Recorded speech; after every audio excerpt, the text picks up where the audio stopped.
Israel targets Hezbollah's leader and bombards its headquarters. The deadly destruction in Beirut.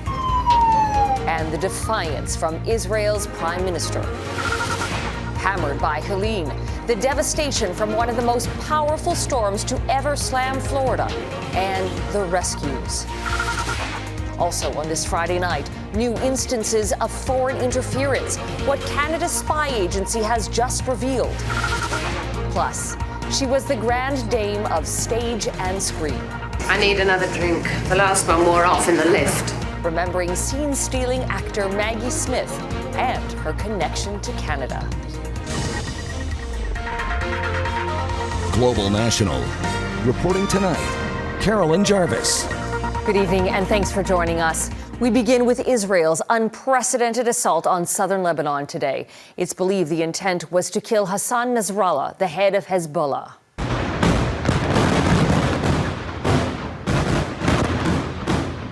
The Israeli military says it struck Hezbollah's central headquarters beneath apartment buildings near Beirut. At least 6 people were killed and dozens of others injured, including 2 children pulled from the debris alive.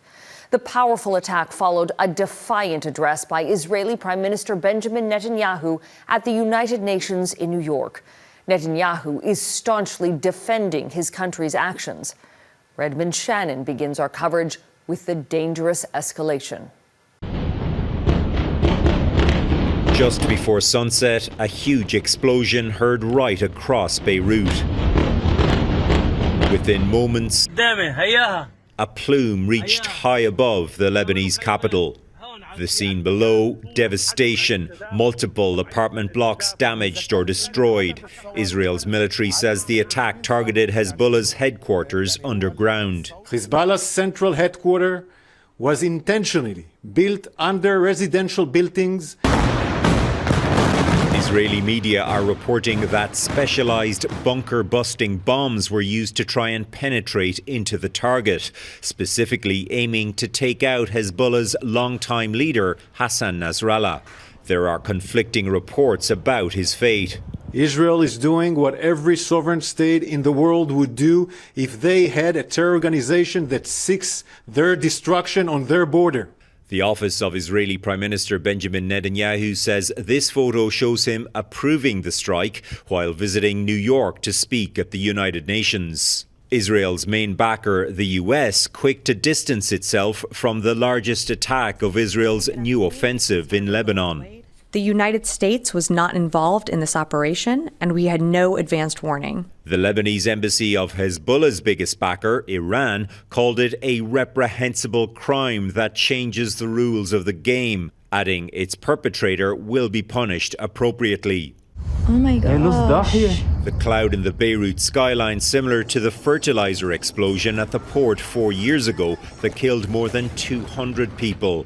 On this occasion, perhaps the greatest fear is what comes next.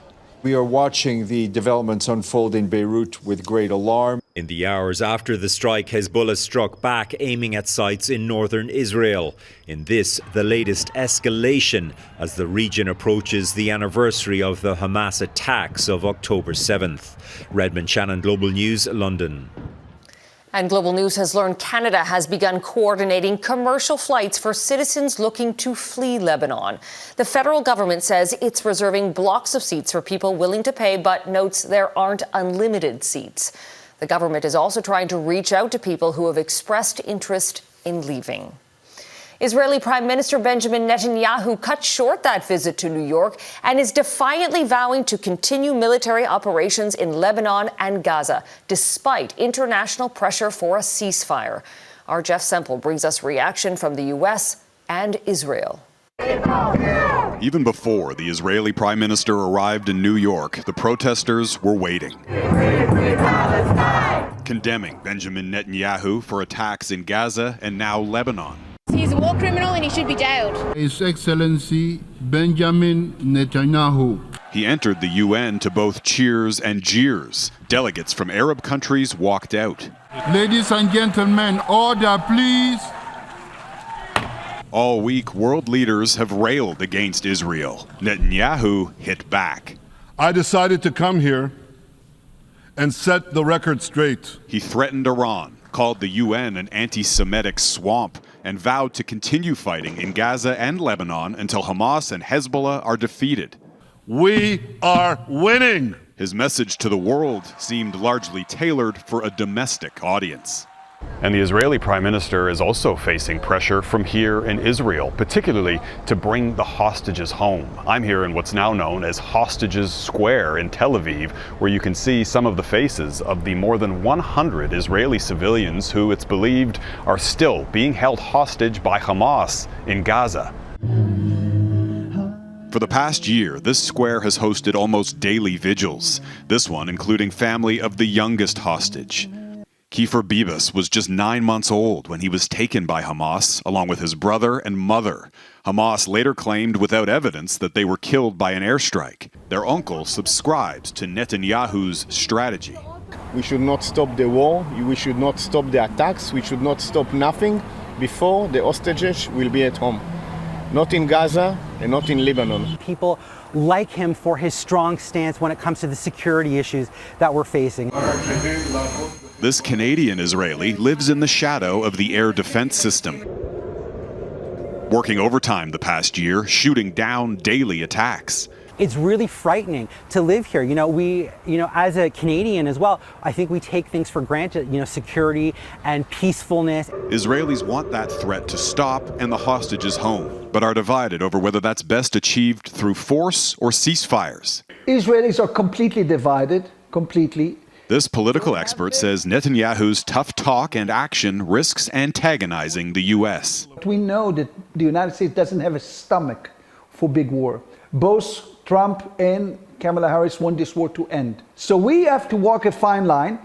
And he says Netanyahu is also taking advantage of a window, betting that with 38 days to go until the U.S. election, Washington wouldn't dare stop supporting Israel. Carolyn? Jeff Semple in Jerusalem, thank you. At least 40 people are dead and more than 4 million without power after Hurricane Helene slammed into America's Gulf Coast yesterday. And despite weakening, the tropical storm is still wreaking havoc. There was simply no escaping its wrath. This is the moment a man and his dog were rescued from their boat. The hurricane was more than 600 kilometers wide when it made landfall, producing a life-threatening storm surge. As Jackson Prosco reports, Helene is now moving inland, pounding the Carolinas, Georgia, and Tennessee. No longer a hurricane, Helene is still a monster storm, causing a flash flood emergency across the Carolinas and Tennessee. This is one of the worst storms in modern history for parts of western North Carolina. The end of the rain is not the end of the threat. In some areas, 4 months' worth of rain have fallen in just the last 2 days. In Tennessee, at least 50 patients were trapped on the roof of a hospital as it was surrounded by rising water. At least one dam has suffered a catastrophic failure. There are mudslides, evacuation orders, and many roads are washed away. You live on a beach and you expect hurricanes. Well, this is well over a 100-year storm. Helene came ashore in Florida as a Category 4 storm late Thursday, with winds of over 220 kilometers per hour, downing power lines and sparking fires. Anybody in your house? As storm surge and high winds spread far from the eye. And as Helene moved further inland, so did the destruction. This woman with her baby and dog had to be rescued from high water in Atlanta. Daybreak brought a view of the extensive damage. In the town of Perry, Florida, which took a direct hit, buildings crumbled. The area is still recovering from 2 earlier storms this season. The damage in those counties that were really in the eye of the storm has exceeded the damage of Idalia and Debbie combined. As millions sit in the dark, the rain keeps falling and the water keeps rising, pushing rescue crews to their limits. We've been through hurricanes in Maine and Massachusetts that never did anything like this. In some areas, the worst may be yet to come. Cleanup is expected to take months, while Helene's toll will be measured in the tens of billions of dollars and many lives lost. Jackson Prosco, Global News, Washington. Anthony Farnell joins us now. Anthony, where is the storm headed next? Carolyn, from Category 4 strength at landfall last night to now just a tropical depression, but heavy rain continues, and that is the main threat going forward. The fact that all of this water fell in such a short period of time over some rather mountainous terrain, and we have flash flood emergencies over multiple states. You can see the heaviest showers are moving away from the area, but the water has to go somewhere, and it's going to be moving over some of these dams and into the larger rivers, so this is going to be a problem for another day or two. Now, as far as the remnants of this storm, it becomes just a regular area of low pressure, but it lingers for the next couple of days, bringing additional rainfall to some of the hardest hit areas. So what lies ahead in the Atlantic? Well, there are currently 3 named storms, not just Helene, but we also have Isaac and Joyce. Both of those storms will stay out in the Atlantic, but the National Hurricane Center also watching 2 other areas of low pressure, and those are something we're going to have to watch as the hurricane season heats up late in September. Global News meteorologist Anthony Farnell, thank you. Former U.S. President Donald Trump is in New York, and today he met face-to-face with Ukrainian President Volodymyr Zelenskyy for the first time since 2019. There are growing fears another Trump administration could end U.S. support for Ukraine's fight against Russia. So we have a very good relationship, and I also have a very good relationship, as you know, with President Putin. And I think if we win, I think we're going to get it resolved very quickly.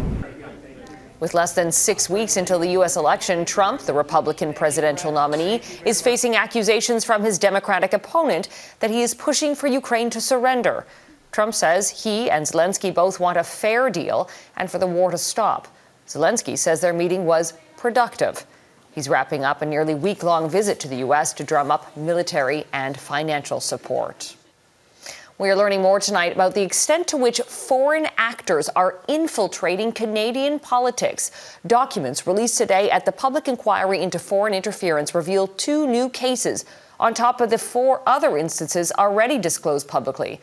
Chief political correspondent David Aiken joins me now. David, what do we know about these 2 new cases? Well, in the first case, Carolyn, CSIS says a former Canadian politician tried to influence the work of Canada's Parliament on behalf of a foreign government. But in the documents put on the public record by this inquiry, much detail is missing. The politician is not identified. It is not clear if it's an MP or a senator. The foreign government is not identified. And there's no indication when this took place. Good morning, Commissioner, witnesses. CSIS officials say they have to protect those secrets for national security. While Canadians are watching the hearings and the information that's put in public, so are our adversaries. And right now, I think we're all very confident that our adversaries are watching these hearings and are reading every word. The second case disclosed by CSIS Friday is similarly short on identifying details. But in the second case, CSIS says an unnamed foreign government tried to block the election of a Liberal MP. The MP is not named, and again, there is no indication when this happened, whether it was during the 2019 or 2021 federal elections. Those are the 2 elections that the inquiry is examining. Reporting indicates a foreign government undertook several actions, including interference, to reduce the likelihood of a specific Liberal candidate from being elected federally, the CSIS document said.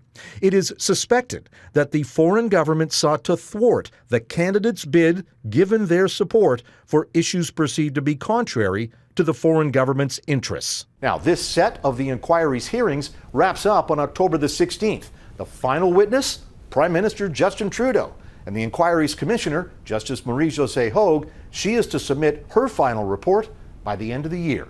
Carolyn. David Aiken in Ottawa, thank you. The family of John Wells, a respected Indigenous leader and well-known member of the Blood Tribe in Calgary, is speaking out for the first time about his death. Wells died after an interaction with police on September 17th, when officers responded to a call of an unwanted person in the lobby of a Calgary hotel. The province's police watchdog says Wells was unarmed, confused, and had his hands up. Body camera footage shows officers tackle and punch Wells, as well as deploy a taser and apply a spit mask. In a statement, his family says John was a loving father, son, grandson, brother, uncle, nephew, and friend to many. He's just one of 9 Indigenous people who have died in police altercations since the end of August. The Assembly of First Nations is calling for Indigenous oversight in the investigation into Wells's death. The hearings into the Titan submersible tragedy have ended. Coming up, the new details that surprised even the man who led the search.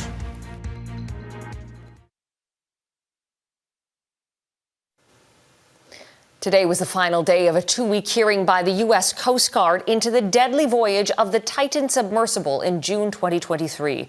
The sub was on its way to the wreck of the Titanic when it imploded, killing everyone inside, including Stockton Rush, co-founder of OceanGate, the company that created and operated the Titan. As Heidi Petracek reports, testimony paints Rush as a man prepared to go to extremes. After 2 weeks of revelations about Titan's fatal final dive, new details Friday even surprised the man in charge of the search. How crew members from Titan's support vessel, the Polar Prince, told the FBI they felt the ship shudder when communications with Titan were lost, a possible sign of implosion search officials didn't know about in June last year. Information that could have had a drastic impact on the search efforts. Instead, agencies scoured the area for 4 days in hopes the vessel's 5 passengers were somehow still alive, until they discovered the tail cone first, and then, as we continued to find additional debris, it became apparent that it had been a total loss. The founder of OceanGate, Stockton Rush, died aboard Titan, along with 4 others who each paid $250,000 U.S. to dive to the Titanic. Former OceanGate employees telling investigators Rush repeatedly dismissed safety concerns. One testifying Rush suggested paying off politicians to bypass scrutiny. He said I would buy a congressman and make basically the problems would go away at that point in time. Canada's Transportation Safety Board launched its investigation into the tragedy days after it happened last June.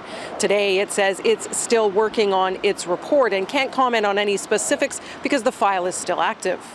One former TSB director hopes the board will recommend requiring submersibles in Canadian waters to meet international standards. That would mean that Transport Canada would not need to develop regulations, but it would ensure the protection of Canadians. Final reports from the U.S. and Canadian investigations won't be the end of Titan's story. A lawsuit by the family of one of its passengers is before U.S. courts. Loved ones of those who died continuing their search for closure. Heidi Petracek, Global News, Halifax. Ahead, the high honor being given to former Toronto Raptor Vince Carter.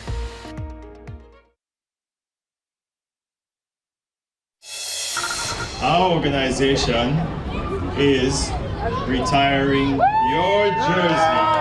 Yes. That is Toronto Raptors president Masai Ujiri alongside former player Vince Carter. Carter's 15 will be the first number retired by the Raptors. He's played 22 seasons in the NBA and guided the Raptors to the Eastern Conference semifinal in 2001. In anticipation of today's news, the Raptors hung Carter's jersey in key spots across Toronto. It will be officially hoisted to the rafters at the city's Scotiabank Arena on November 2nd. And Canadian soccer legend Christine Sinclair has announced she will be hanging up her cleats. In a post on Instagram, she wrote, "Soccer has been my passion since I was 4 years old." Sinclair will finish the regular season with the Portland Thorns, a team she helped found.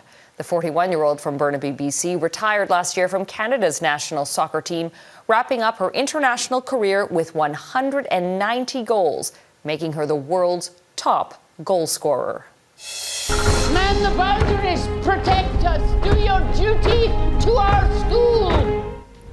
Next, remembering Maggie Smith and the characters she brought to life. You may know her as Professor McGonagall in Harry Potter or Violet Crawley in Downton Abbey. But Dame Maggie Smith's career spanned countless roles over more than 70 years. She died today, surrounded by friends and family at the age of 89.